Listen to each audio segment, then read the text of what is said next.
Voina chuan guitar lesson thar kan zir ho lenga voina kan zir tur chu guitar shui plak dan chi thum kan zir ho le don ni chuan tuna karon soi tura hian aki kan man tur hi ol samber tur karon mang dona chu zin kan mang zin kan langa asanga C89 kan manga G kan meta shui chung pan hi kha da thla kan mai a chuan di aniama di niang chuan minor hi karon mang do nualanga kha kha chu a chopin karon sei le mai don ni ama sabera chuan picking pattern ma sabera chuan tiang kan tiang chuan kan ko zung chang hi positioning tur karon sei photanga ku zung pui hian shui chung pathum hi kan control anga E A D hi kan control ang aki kan me dana zir khan a baseline kan thak don ni ku zung pui hian shui chung pathum a hian chuan ku zung chalin third string kan control anga ku zung line second string ku zung u in first string a ti han kan control don ni kha finger kan ku zung chang kan man dan tur ani first plucking pattern na chuan tiang kan tiang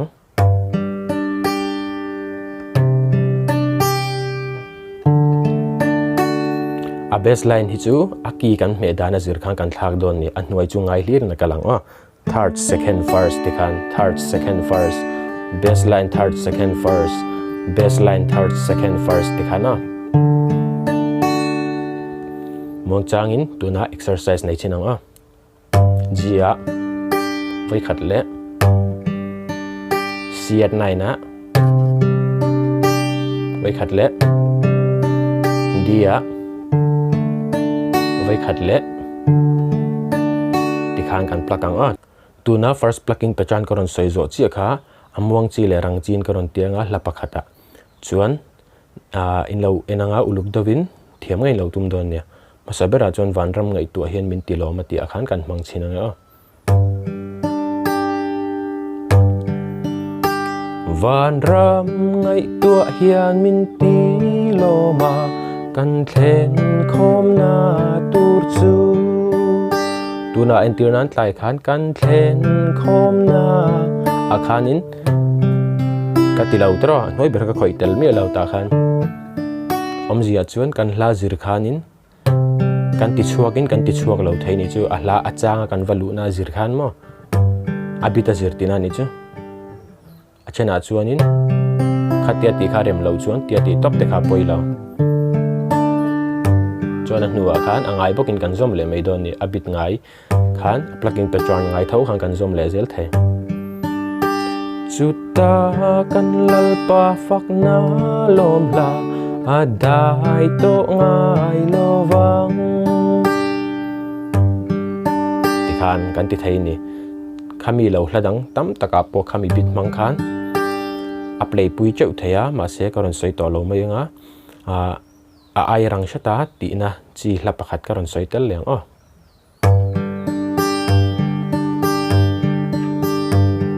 amit men moi chukalam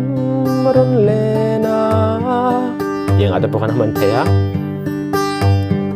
pialei noya zang chin he min mangai don em ni yang ada po min mangai don em ni ti pon man theya abita ngai ve don kirin nun lui zong te kha kan lazir khan kan thak thei ni chu ka phal thei lo tham ral mayan han shia thiam chu karinga first plucking pattern man dan tur chu abita milin lamuang le ranga khan kan thak to mai don ni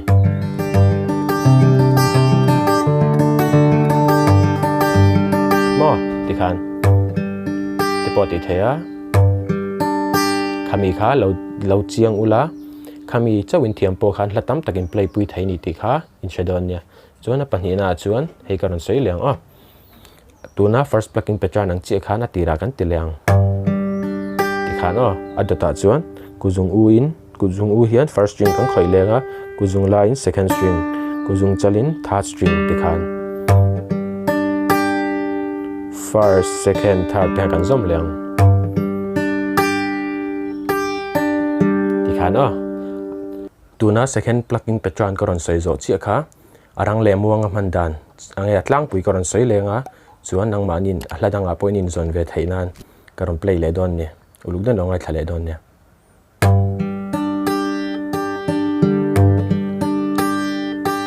Amit meng moi chukalam aron lena tiang la ta po hian hemi plucking patran mang hian kan suak vek don ne Kachuana mun na trăng rong môi luane chuan hladang apo abit ngai vek thawin kan ti leang kan zom nga lang don kirin nun lui zong te kha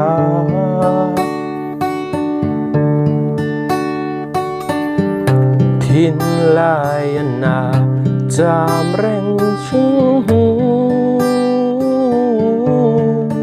ti khan la pakhat kan ti leng o abit ngai vekin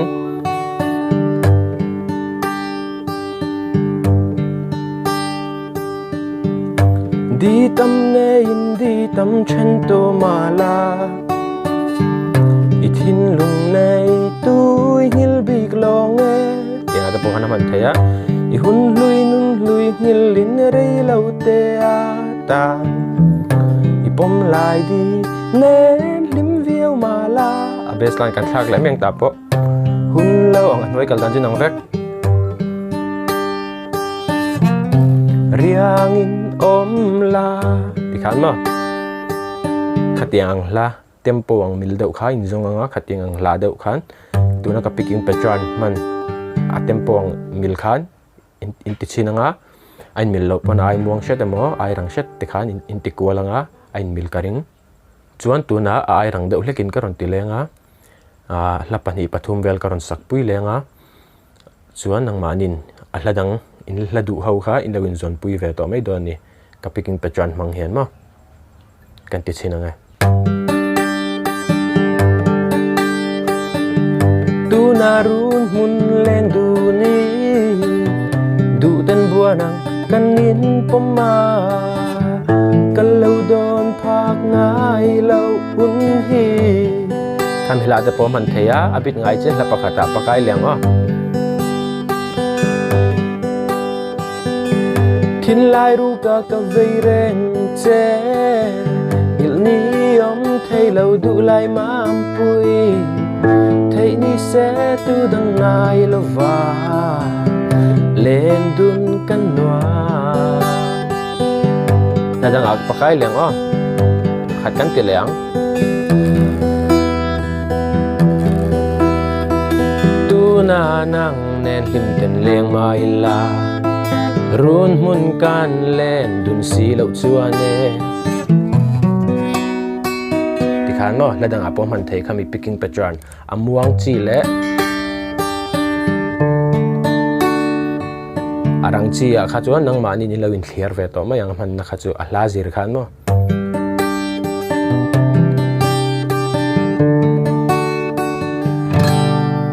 plucking patron top na bera chuan tiangan tiang hemi hi chutle min har ve do to dona ma se inin zirngun chuan thil harom lo ti khan lo shadon ne tiangan tiang ti khana masabera chuan first plucking patron ang khan kan ti le photang chuan kuzung lai hian second kuzung chalin third kuzung line second kan ti lenga kuzung chalin third ti khana ti khan sia dia ti khan kan tiang chuan hei po hi amuang chi le rang chin karon ti lenga in lo ngai thlenga uluk dawin thiam ngai in lo tum le don nya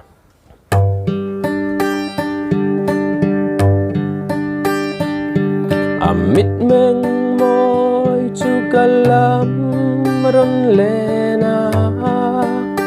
ala kan play du dana zir khan kan plucking patron chu kan tirang kan timuang mai don ne Kachuana mun na trăng rong môi luane ti khan a la pum pui chuak te na mi plucking patron khan ladang akai leng o di tam ne in di tam chen to mala i thin lung nei tui hil bik long e i hun lui nun lui ngil lin rei lau te đi nên lim viêu mà la tanga kai leng a don kiri nun lui zong te kha kan la kha du le kan tirang theya kan timuang thei ka ti to kha ka phal thei lo tham ral mayan plucking the chat plug arim lo chuan ti point kan strum top the na na na na chuan plucking khan kan zom leng hal the na na na na sual che em ni ti khan ahla zirin in timuang in tirang mai don nang mani hla du zir khan chuan arang chi karon soi leng las nan o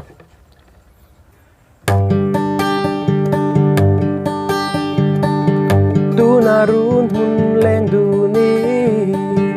du ten bua nang kanin puma kan lo don phak ngai lo hun hi her chua kin kan lo tong ve ta pani na lutang a tin lai ru ka vei ren che il ni om thei lo du lai mam pui thei ni se tu dang ngai lo va lên đun căn noa cất tan dầu rin nó min o mong ngày men môi tê tọp nan bạc hạt cắn tê lẹng picking ta chan ngai vekin bia lei hoya zal chin he min mang ngày đó nem ni min mang ngày đó nem ni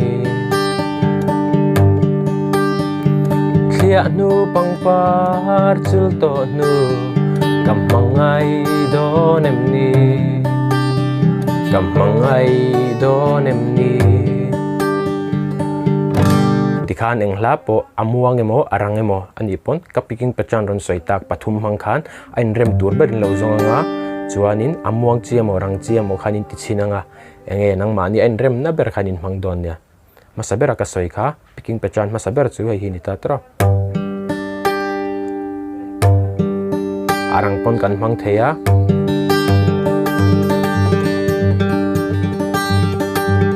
pon kan mang theya apa ni na chuan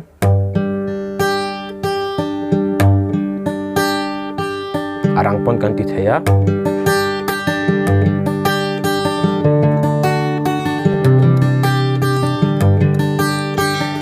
atop na ber kha he hin leta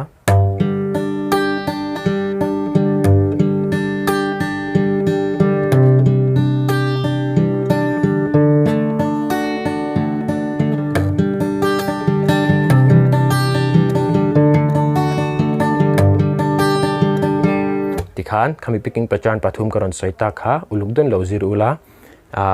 atira chenin kutte pona ve mai theya ma se kha chu enga mangai lo ula thiam na tur ani chuan kutte poi dur pheng phung ma sela athiam na kha hluwa chu wangin chhadoi no ziranga in thiam lo pon lo en let lenga ti khan in hla play mil tur te khain zonga chuan nang manin lo practice anga ale peka tile tur te ron soinga du le chuan tile zel te kan tumanga chuan guitar lesson le peka in hula cheu kan tum don nia in zawai in mang tha ve kule